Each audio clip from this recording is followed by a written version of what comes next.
Baik, Assalamualaikum warahmatullahi wabarakatuh. Waalaikumsalam Selamat, warahmatullahi wabarakatuh. selamat pagi anak-anak, bertemu lagi kepada Ibu pada matkul Bahasa Indonesia kelas 8. Jadi, sebelumnya, apakah kalian sehat semua? Alhamdulillah sehat, Bu. Baik, Alhamdulillah sehat ya. Nah, untuk pada matkul kali ini, sudah pada bergabung semua ya? Jumlahnya 38 orang. Sudah, Bu. Ya, baik. Kita lanjut ya. Jadi pada pertemuan sebelumnya kita membahas mengenai materi cerpen ya. Jadi kan cerpen itu adalah cerita pendek yang merupakan suatu peristiwa dibentuk dalam sebuah prosa dengan bahasa yang lugas dan juga komunikatif. Nah, itu ada cerpen. Cerpen kan ada unsur intrinsik sama ekstrinsiknya. Kemarin juga tuasnya udah Ibu nilai. Nilainya bagus-bagus semua. Dan sekarang kita lanjut mengenai teks iklan, slogan, dan poster. Nah, lanjut.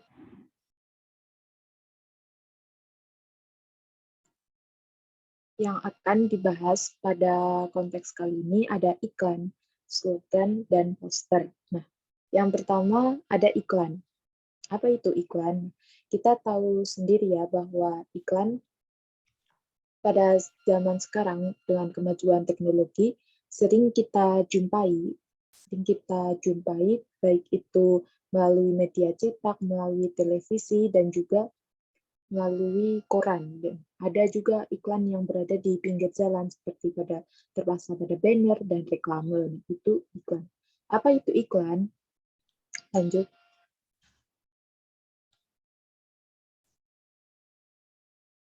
Pengertian iklan. Kita akan masuki pengertian iklan.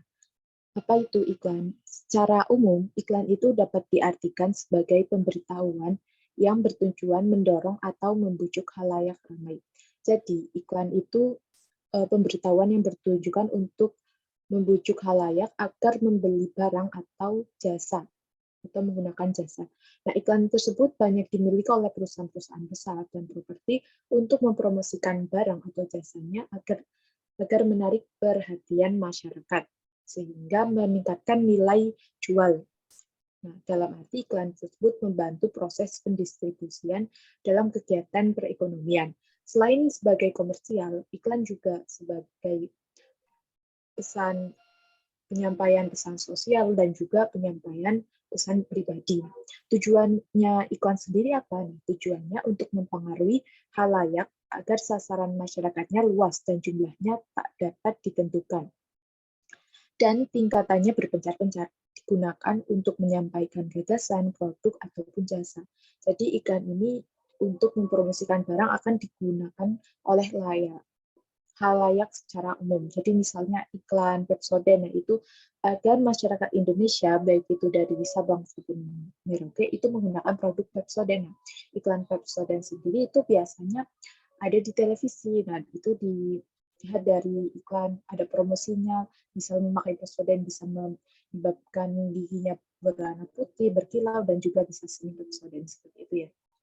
Kemudian lanjut yang kedua akan membahas iklan ditinjau dari isinya. Suatu iklan itu harus apa? Ada 4 aspeknya. Yang pertama, iklan itu harus objektif dan juga jujur. Jadi kalau iklan itu harus sesuai fakta yang ada di dalam produk tersebut atau jasa. Ya walaupun iklan tersebut dibuat menarik agar minat pembaca atau juga penonton itu bisa menggunakan produk, tapi iklan itu harus jujur atau sesuai faktanya. Misal barangnya berwarna biru, ya pada nyatanya memang warna biru gitu. Kalau barangnya objektif, bentuknya bulat, ya harus bulat, dan lain-lain. Jadi harus sesuai dengan kenyataan. Yang kedua, iklan itu harus menarik ya. Nah, kalau menarik kan berarti konsumen ingin untuk membeli produk tersebut. Nah, jadi iklan itu dibuat sedemikian rupa agar menarik perhatian masyarakat. Yang ketiga, iklan itu harus singkat dan juga jelas. Jadi Dalam pembahasannya itu, iklan kan tidak seperti karya sastra prosa, seperti novel, cerpen. Nah, iklan itu biasanya disampaikan dengan singkat dan jelas, tujuannya agar apa? Agar konsumen itu tertarik untuk membaca mengenai iklan tersebut atau melihat iklannya. Selanjutnya kalau sudah tertarik, maka kan dibeli gitu. Yang keempat, iklan itu tidak mengandung unsur sara. Nah, iklan yang baik itu tidak mengandung unsur yang membeda-bedakan ras atau suku bangsa. Jadi iklan itu untuk umum. Jadi, seperti itu. Tidak ada iklan secara khusus. Iklan ini ditujukan kepada masyarakat masyarakat daerah ini tidak. Tapi iklan itu ditujukan untuk semua orang begitu. Lanjut, ada ciri-ciri iklan. Ciri-ciri iklan ini yang seperti dilihat di gambar ya, ada informatif, komunikatif, singkat, dan padat. Nah, apa itu informatif? Jadi informatif adalah fungsi menginformasikan atau memberi pesan kepada masyarakat. Jadi iklan itu ditujukan agar masyarakat mengetahui informasi yang belum diketahui. Misalnya iklan tentang kesehatan mencuci tangan. Iklan tersebut dijelaskan bagaimana cara cuci tangan yang benar, apa manfaat dari cuci tangan. Setelah mengetahui iklan kesehatan tersebut, kita tahu ilmu mengenai cuci tangan dan juga manfaat dari cuci tangan tersebut. Jadi fungsi iklan atau ciri-cirinya itu sebagai informatif. Yang kedua, iklan ada komunikatif. Bahasa yang digunakan dalam iklan itu biasanya komunikatif atau mudah dimengerti, menggunakan bahasa Indonesia dan juga bahasa daerah, tapi lebihnya ke bahasa yang umum dan dimengerti oleh masyarakat. Iklan itu tidak menggunakan majas seperti halnya puisi, dan juga iklan tidak memiliki makna tersirat seperti juga dalam puisi-puisi. Iklan itu digunakan bahasa yang komunikatif atau bahasa yang biasa digunakan sehari-hari agar masyarakat paham akan maksud dari iklan tersebut. Selanjutnya ada bahasa yang singkat dan padat. Jadi iklan itu kan biasanya dipasang di reklam atau ditelevisikan dalam waktu yang singkat atau relatif menggunakan tempat yang tidak terlalu luas. Jadi bahasa yang disampaikan dalam iklan itu langsung pada to the point-nya apa itu iklannya, tujuannya apa, dan juga padat, agar pembaca tidak bosan terhadap iklan tersebut. Lanjut, ada macam-macam teks iklan. Macam-macam teks iklan itu ada iklan penawaran, iklan reklame, dan juga iklan pengumuman. Iklan penawaran itu disusun dengan menggunakan kata-kata pilihan yang berkonotasi baik, memikat, dan juga sugestif. Jadi iklan penawaran itu iklan yang bersifat persuasif atau membujuk. Misalnya iklan tentang manfaat Garnier bagi wajah kita. Nah, itu digunakan apa? Untuk mencerahkan kulit, untuk mencegah jerawat, dan lain-lain. Nah, kalau itu kan penawaran agar pembaca itu atau konsumen ingin memiliki produk tersebut agar memiliki kulit cerah dan tidak berjerawat. Begitu. Jadi fungsinya ada teks iklan penawaran. Nah, yang kedua ada iklan reklame. Apa itu iklan reklame? Iklan ini disusun untuk menggunakan media tempat yang terbuka seperti di pinggir jalan, di depan toko, dan juga di tempat-tempat yang umum, sehingga mudah dilihat oleh halayak ramai. Iklan reklame ini biasanya berukuran besar, sehingga banyak orang yang mengetahui dan juga tertarik. Misalnya iklan tentang produk suatu handphone, misalnya handphone Vivo, handphone Realme, dan lain-lain, itu ada reklamenya di pinggir jalan gitu. Nah, jadi kalau orang mau lewat itu tahu ada iklan ini, iklan HP ini. Jadi mereka tertarik untuk membeli, seperti itu fungsi dari iklan reklame. Nah, selain produk juga ada iklan reklame mengenai manfaat kesehatan, mengenai lingkungan, dan lain-lain. Ada iklan pengumuman bertujuan untuk memberikan sesuatu kepada halayak ramai. Jadi fungsinya kayak sebuah pengumuman tapi dikemas dalam bentuk iklan. Nah, seperti itu ya. Lanjut ke part 2, ada slogan. Nah, apa itu slogan? Nah, kita kan tahu ya kalau slogan itu kan biasa digunakan dalam organisasi. Slogan ada tentang di pendidikan atau kalian mengikuti ekstrakurikuler, misal pramuka, paskibra, gitu kan pasti ada slogannya. Apa sih itu slogan? Ada yang tahu nggak? Kalau belum, dijelasin ya. Nah, slogan adalah perkataan atau kalimat pendek yang dipakai sebagai dasar tuntutan atau pegangan hidup. Nah, prinsip utama dalam sebuah usaha, organisasi, maupun kantor, dan sebagainya. Slogan sering pula disebut sebagai moto atau semboyan, jadi sebagai pegangan begitu. Nah, slogan lebih mengutamakan kepada makna dan kehematan kata-kata. Jadi, bahasa yang digunakan slogan itu biasanya singkat-singkat, perkataan atau kalimat yang menarik dan mencolok untuk mudah diingat dan dijalankan. Nah, slogan ini bertujuan untuk suatu ideologi, golongan, organisasi, partai politik, dan sebagainya, bersifat untuk membangkitkan semangat dan prinsip hidup. Jadi slogan itu sebagai semangat dan prinsip hidup suatu perkumpulan atau organisasi. Tuh. Nah, lanjut, ada ciri-ciri dari slogan. Ciri-ciri dari slogan itu ada 6 ya. Yang pertama singkat. Bahasa yang seperti yang udah kita bahas tadi ya, bahasa slogan itu singkat. Kenapa singkat? Karena agar mudah diingat dan juga dilaksanakan oleh masyarakat atau organisasi yang bergabung dalam slogan tersebut. Yang dua ada menarik. Kalau bahasa yang digunakan menarik itu untuk membangkitkan semangat pada anggotanya, pada mudah diingat agar tidak lupa, kan karena singkat jadi mudah diingat ciri-cirinya. Bentuk frasa, klausa, dan juga kalimat. Misalnya kalau bentuk frasa cuma satu kata, misalnya ayo gitu, semangat, dan misal hidup, merdeka gitu kan. Kalau kalimat kan pasti kita bisa meraih semangat gitu. Semboyan sebagai semboyan organisasi. Jadi slogan itu merupakan ciri khas dari organisasi atau sebuah perkumpulan, di mana kalau organisasi pasti memiliki slogan atau prinsip yang menjadi ciri khas dari organisasi tersebut. Selanjutnya ada persuasif. Jadi selain slogan ini sebagai semboyan, mereka juga untuk menarik minat masyarakat di luar organisasi tersebut akan bergabung kepada organisasi mereka. Nah, kalimat slogan. Lanjut.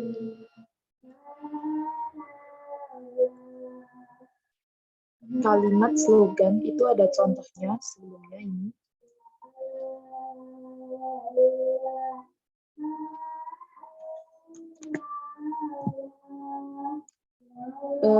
Kita bentar ke contoh slogan dulu ya. Nah, contoh kalimat slogan singkat dan penuh makna. Contohnya, pemuda sehat, negara kuat, sekali merdeka, tetap merdeka. Jagalah kesehatanmu sebelum sakitmu. Bersatu kita teguh, bercerai kita runtuh. Itu ada slogan ya, pemuda sehat, negara kuat. Jadi kalau kita menjaga kesehatan, itu pasti SDM-nya maju untuk negara yang kuat, untuk membangun negara kuat. Sekali merdeka, kita merdeka. Jadi pesannya agar tetap mempertahankan NKRI. Jagalah sehatmu sebelum sakitmu. Jadi kita disuruh untuk menjaga kesehatan, seperti mencegah hujan, mencegah sesuatu sebelum terjadi. Bersatu kita teguh, bercerai kita runtuh. Jadi Bhinneka Tunggal Ika ya, bersatu. Itu juga termasuk semboyan atau slogan dari NKRI. Nah, untuk slogan seperti itu, yang berikutnya ada poster. Nah, baik kita masuk ke poster ya. Apa itu poster? Poster adalah plakat atau kata-kata dan dimasukkan dalam sebuah gambar yang dipajang di tempat-tempat umum. Poster itu mengandalkan perpaduan dari sebuah gambar dan kata-kata dengan iklan ataupun slogan. Dalam bahasanya, poster itu menggunakan kata-kata yang singkat, menarik, dan juga lengkap. Poster adalah lembaran pengumuman atau iklan yang dipasang di tempat umum yang biasanya disertai dengan gambar. Nah, menurut KBBI, apa itu poster? Poster adalah plakat yang dipasang di tempat umum berupa pengumuman iklan dengan tulisan gambar. Jadi kan kalau slogan itu kan cuma kata-kata gitu. Nah, kalau poster itu gambar tapi dikasih slogan. Itu tujuannya untuk menarik minat masyarakat juga. Lanjut, mengenai pemasangan poster. Pemasangan poster itu biasanya di tempat umum, seperti di terminal, di stasiun, pasar, rumah sakit, dan sebagainya.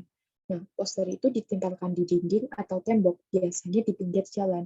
Tujuannya apa? Agar orang-orang yang lewat di jalan tersebut membaca sebuah poster tersebut dan juga mereka mendapatkan pesan dari poster tersebut.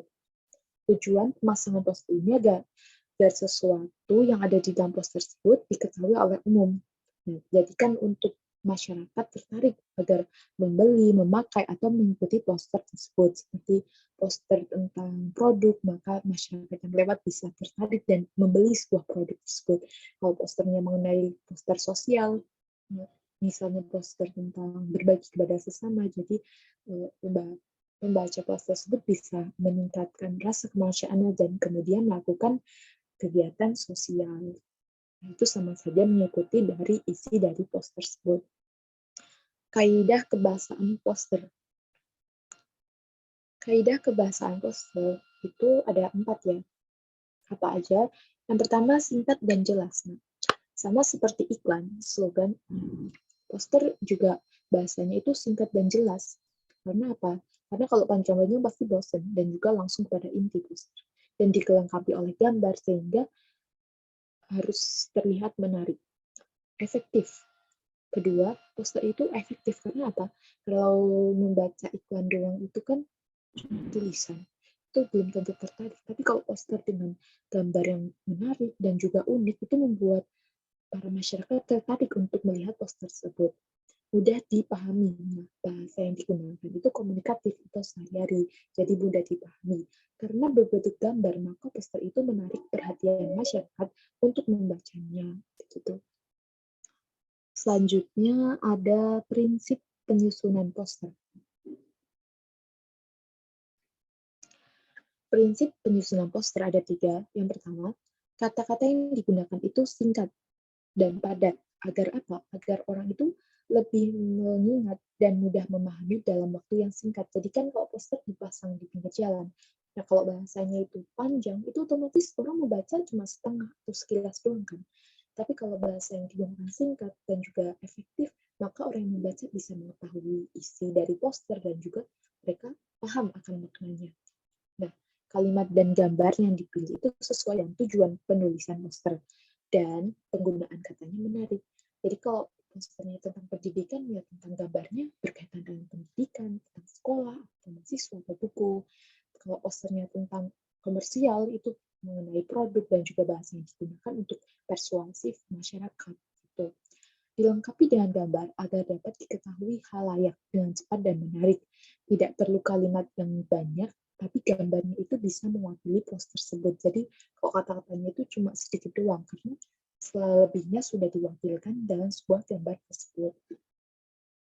Lanjut, ada jenis-jenis poster. Jenis-jenis poster itu ada 5 ya di sini. Ada poster niaga, poster pendidikan, apalagi poster kegiatan, poster penerangan, dan poster hiburan. Poster niaga. Poster niaga kan udah tahu ya, niaga adalah perdagangan.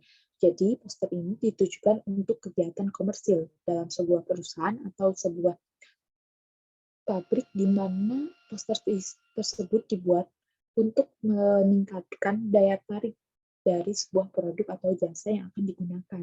Terus, poster itu biasanya poster tersebut berada di tempat umum dan juga di pasar-pasar gitu. Ada poster pendidikan.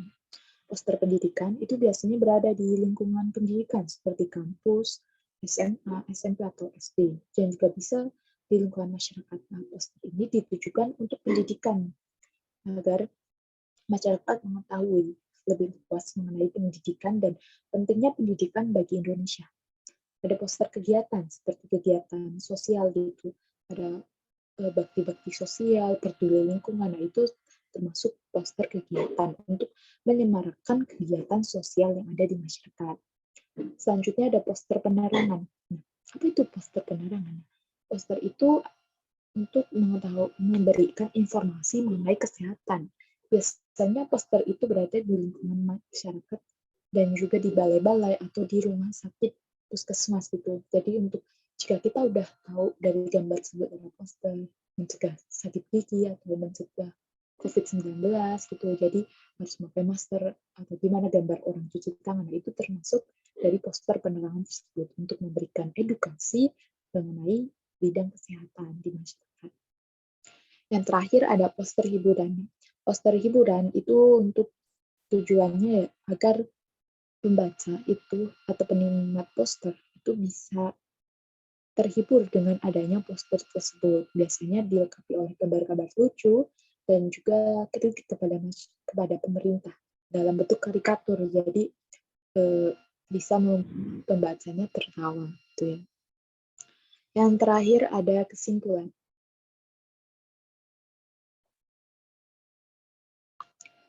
Nah, dari materi yang sudah dibahas tadi mengenai iklan, slogan, dan poster, dapat disimpulkan bahwa yang pertama, iklan merupakan teks persuasif yang memadukan unsur gambar dengan kata-kata dan unsur gerak dan suara. Jadi dikemas dalam satu menjadi sebuah iklan. Kalau slogan merupakan teks persuasif yang mengutamakan unsur kata-kata. Poster itu adalah merupakan teks yang persuasif mengutamakan kekuatan gambar dan kata-kata dipajang di tempat-tempat umum. Dari ketiga tersebut memiliki persamaan yang sama, yakni untuk membujuk khalayak ramai agar menggunakan produk, menggunakan jasa, atau mengikuti dari pesan yang ingin disampaikan dari slogan, iklan, maupun poster tersebut. Itu ya kesimpulannya. Sampai sini ada yang ditanyakan? Baik, kalau belum kita lanjut, Ibu kasih tugas ya. Nah, ini ada gambar apa ini? Ya, gambar iklan Nuvo ya, ciptakan hari-hari anti kuman. Penuh hak hidup sehat dan tumbuh kembang anak. Nah, ini ada gambarnya Kak Seto dan juga ada gambar sabun Nuvo dan juga anak-anak yang sehat ya. Nah, kalau lihat gambar iklan ini kan terbalik ya. Jadi, Ibu ada tugas ini dalam bentuk yang individu menganalisis gambar ini. Yang pertama, hal apakah yang ditawarkan dalam bentuk iklan, pesan apa yang terdapat dalam iklan tersebut, di manakah iklan tersebut biasanya dipajang, dan bagaimana bentuk respon yang diharapkan dari halayak dengan memasang iklan tersebut. Nah, ini tugasnya individu, ditulis ketik dalam Word, kemudian dikumpulkan di Google Form yang nanti Ibu sudah bagi di grup kelas. Nah, yang kedua ada tugas kelompok. Nah, masing-masing kelompok itu 2 orang saja ya cukup per kelas. Jadi 2 orang ini membuat iklan, slogan, dan juga poster. Temanya bebas. Nah, untuk poster sendiri dikumpulkan secara offline di meja Ibu. Kalau iklan sama slogan bisa dikumpulkan di Google Form. Nah, dikumpulkan paling lambat sebelum UAS. Kalian buat slogan, iklan, dan poster semenarik mungkin dan tidak boleh plagiarisme dari internet. Kalian boleh mengambil referensi, tapi tidak boleh memplagiasi karya orang lain, begitu ya. Mungkin itu saja materi dari Ibu. Terima kasih sudah memperhatikan pelajaran dari awal sampai akhir. Karena belum ada pertanyaan, mungkin akan Ibu tutup. Tapi sebelumnya, tetap semangat dalam belajar dan juga menjaga kesehatan ya. Nah, tetap semangat dalam membuat poster dan juga iklannya, tugas kelompoknya dikerjakan, dan jangan lupa tetap menjaga kesehatan agar tetap sehat dan juga bisa mengikuti pelajaran seperti biasanya.